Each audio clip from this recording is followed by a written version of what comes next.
Okay, so now we're going to talk about sales and how it goes to revenue.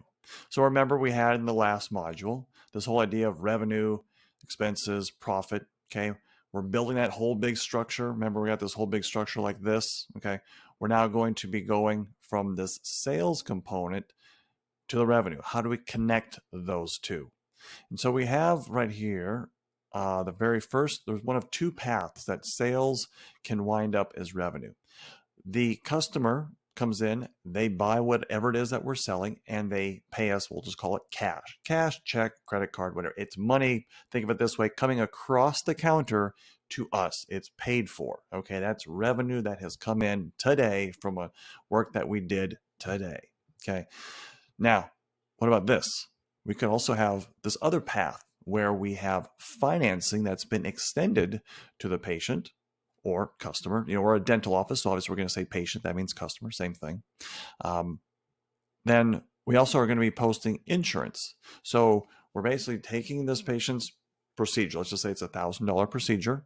Okay. They agree to pay 600. Let's just say they're going to pay 600. Insurance is going to pay 400. They pay 600 today. That comes across cash coming through straight from here to here. So that's 600 brought in today.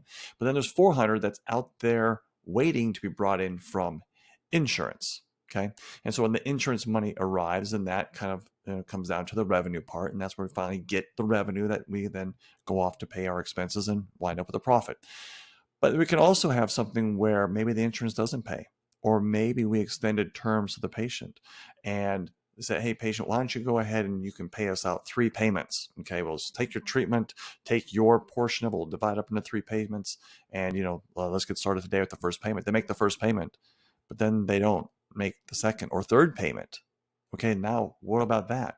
Well, now that is theoretically, it's money that's being moved out of the business. We call those write-offs. Okay, so when someone didn't pay what they promised to pay, or if insurance didn't pay what they promised to pay, and then the patient refuses to pay the difference, then that is going to be called a write-off. And so that's going to be money moving out of the business. See, we talked about cash flow, and this is talking about the flow of money. And so this red arrow means there's money moving out. Just like expenses is money moving out. Well, write-offs, having accounts receivable build up and patients or insurance that doesn't pay, that is also going to have a negative effect on the cash flowing through the business.